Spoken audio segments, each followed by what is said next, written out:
جی وعلیکم السلام ورحمۃ اللہ وبرکاتہ۔ یہ ایک بہت مشکل سوال ہے جو آپ نے پوچھا ہے کہ ایک عورت ہے اور اس کا ہسبینڈ جو ہے 5-6 سال سے لاپتہ ہے اور اس کے بچے بھی ہیں 3،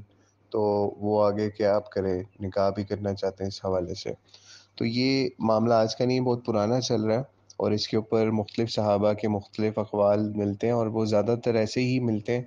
کہ اس میں یہی چیز ملتی ہے کہ وہ دیر تک انتظار کرے، بہت لمبے لمبے عرصے تک، مطلب 50 سال، 90 سال، مطلب اس طرح کے اقوال ملتے ہیں۔ یعنی اس سے مطلب یہی بنتا ہے کہ وہ جو ہے نا عورت نکاح نہ ہی کرے دوسرا۔ تو لیکن آج کے زمانے کے اندر جو ہے وہ اس حوالے سے ہمیں ماڈرن چیزوں کو دیکھنا چاہیے اور ہمیں عدالتوں سے رجوع کرنا چاہیے اس حوالے سے،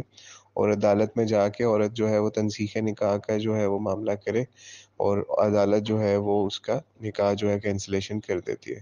اور باقاعدہ اس کے لیے ٹائم دیتے ہیں، اشتہار دیتے ہیں کہ اتنا اتنا ٹائم ہے، اگر وہ آ جاتا ہے تو ٹھیک ہے، ادروائز وہ یک طرفہ فیصلہ کرتے ہوئے کینسلیشن آف نکاح کا جو ہے وہ اعلان کر دیتے ہیں۔ ٹھیک ہے، تو اس طریقے سے آپ اگر کر سکتے ہیں تو آپ کریں، اور تاکہ آپ کا جو ہے نکاح جو ہے یا یہ معاملہ جو ہے،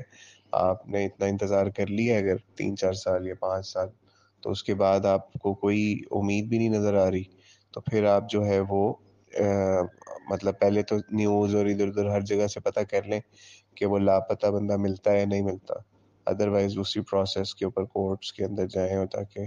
اس معاملے کو اس طریقے سے سیٹل ڈاؤن کر لیں اور نکاح کر لیں۔ ہاں کورٹس جو ہے وہ پھر اس حوالے سے، یا عورت جو ہے وہ اس حوالے سے یہ چیز کر سکتی ہے کہ مثال ہے اس کا شوہر واپس آ جاتا ہے 10 سال بعد، 15 سال بعد، تو اب اس کی مرضی ہوگی کہ وہ دوسرے شوہر سے طلاق لے کے پہلے سے شادی کرتی ہے یا نہیں کرتی، تو وہ یہ معاملہ اس وقت مزید آئے گا، کلیئر ہوگا جس وقت اگر وہ واپس بھی آ جاتا ہے۔ اول تو اس کی مرضی ہے اس حوالے سے، تو اس لیے اس کے اندر کوئی سختی نہیں ہے شرعی لحاظ سے، کوئی اس کے اوپر نبی علیہ الصلوۃ والسلام کی طرف سے یا پھر شرعی لحاظ سے کوئی ایسی پابندی نہیں ہمیں ملتی کہ جس کے اوپر ہم اس طرح کی سختی کریں کہ عورت جو ہے 100 سال تک انتظار کرے اس لاپتہ ہسبینڈ کا۔ تو اس طریقے سے اس کو ماڈرن بنیادوں کے اوپر اس طریقے سے سولو کیا جا سکتا ہے، اس لیے اس میں کوئی ایسا معاملہ نہیں ہے۔ واللہ اعلم بالصواب۔ السلام علیکم ورحمۃ اللہ وبرکاتہ۔